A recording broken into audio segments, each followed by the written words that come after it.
The air in the back of house was thick enough to drink, a humid cocktail of searing steak, garlic, and the metallic tang of the industrial dishwasher. Annalise leaned against a stainless steel counter, the cool metal a temporary balm against the heat radiating from her skin. It was her fourth double shift this week, a soul-crushing marathon of polite smiles and aching arches. Fatigue was a constant companion, a low hum beneath the surface of her thoughts, making the world feel distant and slightly unreal. Through the swinging doors, the dining room was an ocean of murmuring voices and the gentle clinking of silver on porcelain, a world away from the steamy, chaotic engine room. She closed her eyes for a beat, just one, imagining the bliss of peeling off her uniform, the starched white shirt, the tight red vest, the ridiculous black bow tie that always felt like it was gently trying to strangle her. Her manager, a perpetually stressed man named Gerald, poked his head through the doors. "Table 7 needs you, Annalise." "He's here." He didn't need to say the name. Everyone knew who he was. Kong Jin, the man who arrived twice a week in a silent black sedan, took the most secluded booth in the back and sat there for precisely 2 hours, speaking to no one. The other servers were terrified of him, spinning tales of his connections to the city's underbelly, calling him a powerful Korean Mafia boss in hushed, dramatic whispers. They saw a monster. Annalise, in her bone-deep exhaustion, just saw a customer who tipped in crisp $100 bills and never complained. She pushed off the counter, straightened her vest, and forced the professional mask back onto her face. The walk to table 7 felt longer tonight. He was already there, a statue carved from shadows and expensive tailoring. His suit was a dark charcoal, his hair black with startling threads of silver at the temples. He didn't look up as she approached, his attention fixed on the condensation tracing a path down his glass of water. Annalise placed a small plate of bread and butter on the table, her movements economical and practiced. "Good evening, Mr. Kong. Can I get you your usual to start?" Her voice was level, a stark contrast to the nervous energy that rippled through the staff whenever he was present. He didn't respond for a long moment. He simply watched the bread, as if contemplating its existence. Then, without looking at her, he gave a single, almost imperceptible nod. That was their entire exchange. For weeks it had been like this. Nods, a pointed finger at a menu item, the quiet slide of a credit card at the end of the meal. He was a ghost who paid exceptionally well. As she turned to leave, her foot caught on the leg of an empty chair someone had failed to push in. Her fatigue, which had been a low hum, suddenly surged, throwing her balance into chaos. The silver tray of water glasses she was carrying for another table tilted, a slow-motion disaster. Ice and water cascaded onto the polished floor, the glasses shattering with a sound that felt obscenely loud in the hushed dining room.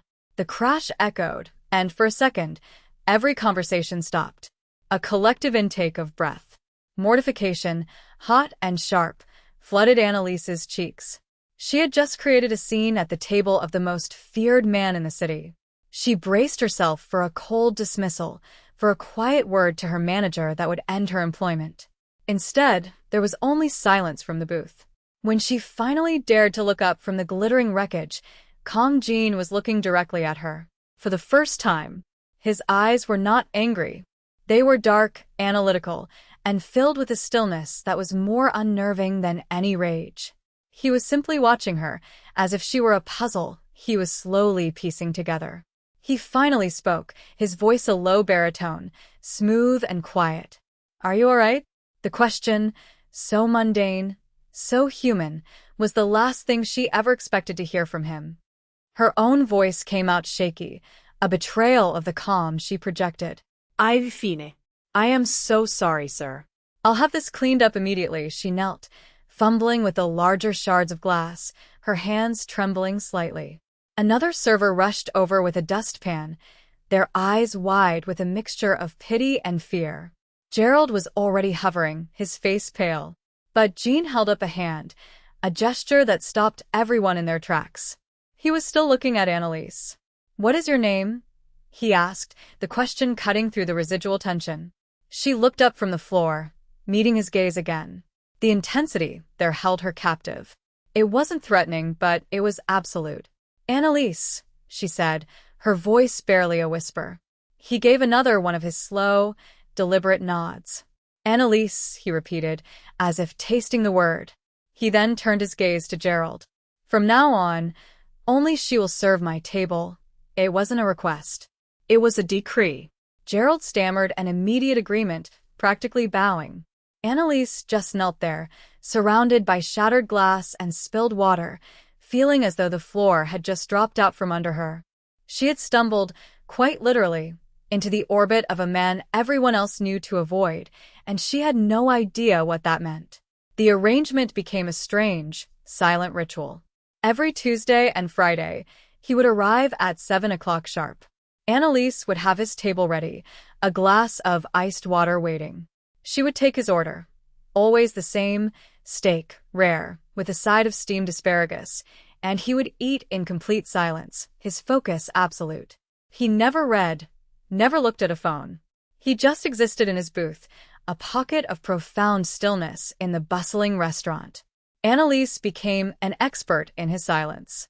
She learned the subtle shift in his posture that meant he was finished, the slight downturn of his lips that signaled he did not care for the wine pairing Gerald had suggested.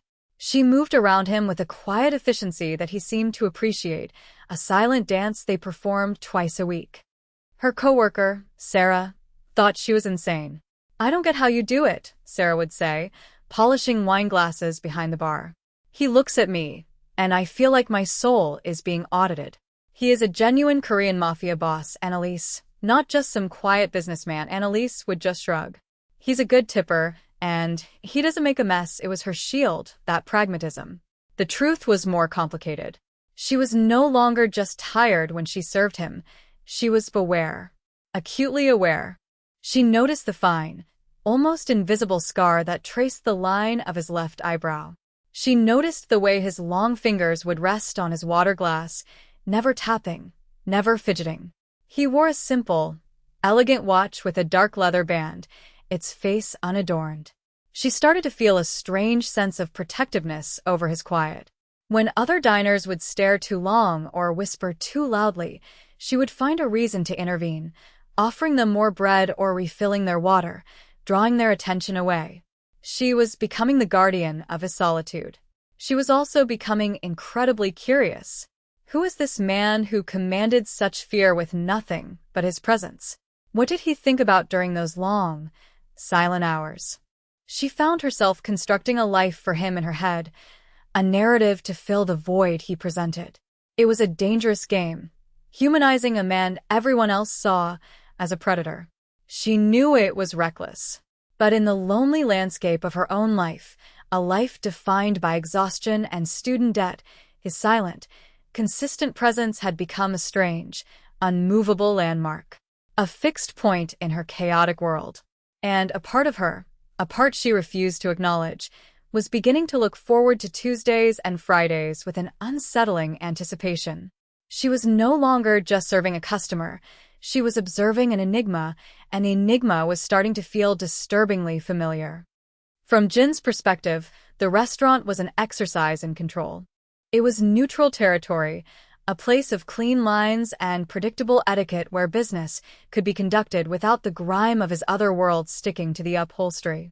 He chose it for its anonymity, for the way the wealthy patrons were too absorbed in their own lives to notice the quiet man in the corner.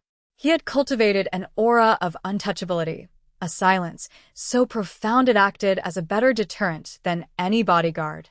People feared what they could not understand, and no one understood him. He preferred it that way. Then came the girl with the tired eyes and the steady hands. Annalise. He had noticed her before the incident with the water glasses. He noticed everything. He saw the way she moved with an efficiency that bordered on grace, even when her shoulders sagged with fatigue. He saw the way she treated every customer with the same detached professionalism, whether they were a fawning millionaire or a complaining tourist. She was a constant, a reliable variable in a world filled with betrayal and shifting allegiances. When she fell, for a single, chaotic moment, the sterile predictability of the room had fractured. He had expected her to dissolve into tears or babble apologies. He had expected fear. He did not expect her to meet his gaze with mortified defiance. He did not expect her to simply get to work cleaning up her own mess. In her apology, there was no groveling. In her eyes, there was no terror. There was embarrassment, yes, but beneath it, there was a core of resilience he recognized instantly. It was the same quality he valued in his most trusted men. The quality of being unbreakable. His decision to make her his sole server was an impulse, and he was not a man given to impulse. It was illogical. It drew attention to him, to her. It created a connection, and connections were liabilities. Yet he could not help himself. He wanted to observe her more closely. He wanted to understand this anomaly who looked at him and saw not a powerful Korean Mafia boss, but a man who needed his steak cooked rare. One Tuesday night, the air in the restaurant felt different. It was heavier, charged with an unseen current. Annalise felt it the moment she walked onto the floor. It wasn't just the usual tension that accompanied Jin's presence. It was something sharper, more specific. Jin himself seemed different, too. His usual stillness was there, but it was coiled, like a spring tightened to its breaking point. His eyes, normally fixed on his plate or the space just beyond it, now scanned the room with a slow, methodical sweep. Annalise's senses went on high alert, a primal instinct cutting through her fatigue. She noticed two men sitting at a table near the bar, a table that gave them a clear line of sight to Jin's booth. They didn't belong. It wasn't just their ill-fitting suits or the way they nursed their drinks without actually drinking them. It was their quiet conversation. Annalise had spent 2 years of her university life studying linguistics, focusing on East Asian languages, and had spent a semester abroad in Tokyo. She was fluent in Japanese, a skill she listed on resumes that mostly got her jobs pouring coffee. As she passed their table, pretending to check on the salt shaker, she caught a few words of their low, guttural Japanese. The dialect was rough, not the polite speech of businessmen. She heard kitchen exit, 5 minutes, and a word that made the blood freeze in her veins. Pistol, her mind raced, connecting the dots with terrifying speed. These men were not here for dinner. They were here for Jean. Her heart hammered against her ribs, a frantic bird trapped in a cage. Her training, her instinct, everything screamed at her to walk away. Call in sick. Disappear into the kitchen and let whatever was going to happen, happen. This was not her world. This was not her fight. He was a mafia boss. Violence was his language. But then she pictured his face, his unnervingly calm eyes, the quiet way he ate his meals alone. She had spent weeks watching him, and in that time, she had seen not a monster, but a man shrouded in a profound and impenetrable loneliness. The choice crystallized in her mind, sharp and clear. She couldn't do it. She couldn't just stand by and watch someone be executed, no matter who they were.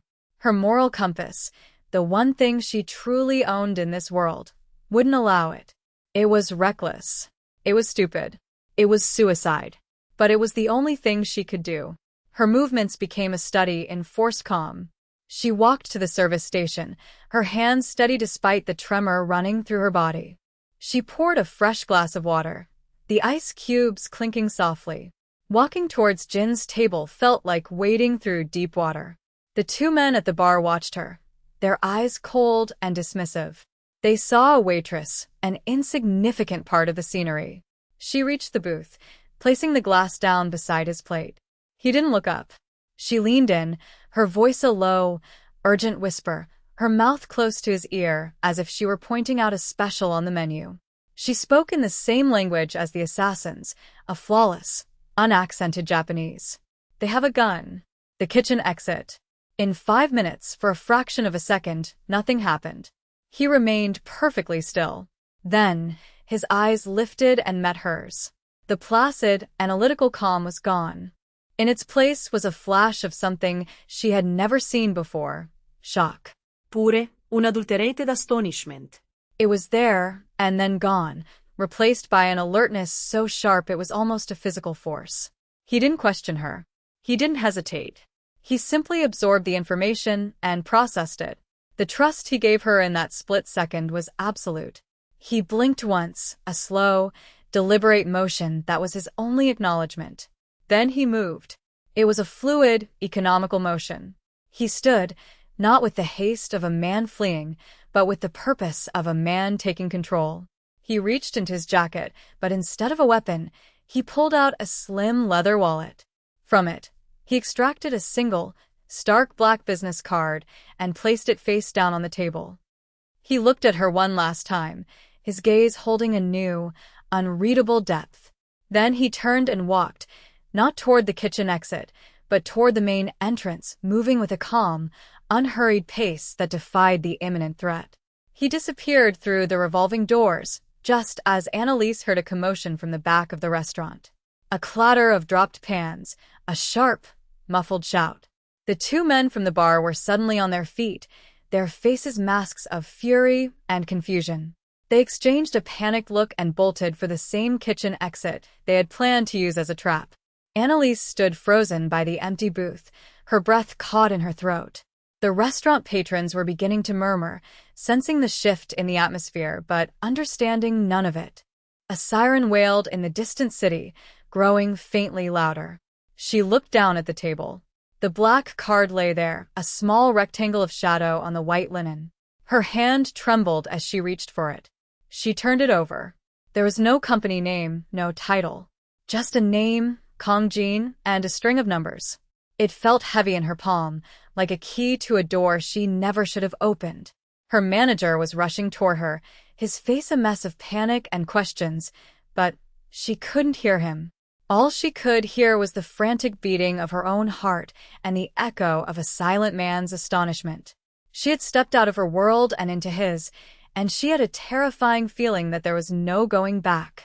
The next few days were a blur of nervous energy. Annalise went to work, smiled at customers, and poured wine with hands that she prayed looked steady. But every time the restaurant door opened, her stomach clenched. Every black car that drove past her bus stop made her flinch. She kept the card tucked into the pocket of her jeans, a constant, weighty reminder of the line she had crossed. She didn't call the number. What would she even say? "Hi, it's the waitress who saved you from an assassination attempt. You're welcome?" The absurdity of it was laughable and terrifying. Sarah tried to get it out of her. What happened the other night? Jean just vanished, and those two creeps ran out the back. Gerald is freaking out. Annalise just shook her head, pleading exhaustion. She couldn't explain it. She couldn't give voice to the fact that she had willingly entangled herself in the affairs of a man the entire city considered a dangerous criminal. The silence stretched for a week. He didn't come back to the restaurant on his scheduled days. A part of her was relieved. Maybe he had understood. She had helped him, and now they would both go back to their separate lives. The debt was paid. But another, deeper part of her felt a hollow ache, a strange sense of absence.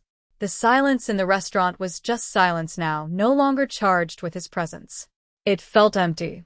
Then, one night, as she was walking the 3 blocks from the bus stop to her small apartment building, a black sedan pulled up silently beside her. The back window glided down, revealing Kong Jin sitting in the shadows of the interior. Her heart leaped into her throat. He didn't look threatening. He just looked tired, the hard lines of his face softened by the dim streetlights. "Get in, Annalise," he said. It was not a command, but a quiet, almost weary request. She hesitated for only a moment before opening the door and sliding onto the cool leather seat. The car was silent, insulated from the city's noise. It smelled of leather and something clean like rain. He didn't speak right away. He just watched her, his dark eyes searching her face. Finally, he broke the silence. "Why?" he asked, his voice low. "Why did you do it?" It was the same question that had been haunting her. She could have given a simple answer. It was the right thing to do. But looking at him now, at the genuine confusion in his expression, she knew he deserved more. "I don't know," she admitted, her voice more honest than it had been in years. I could not. It didn't matter who you were. I couldn't watch that happen."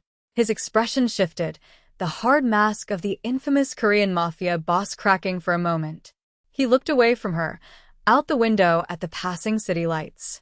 When he looked back, his eyes held a raw vulnerability that stunned her.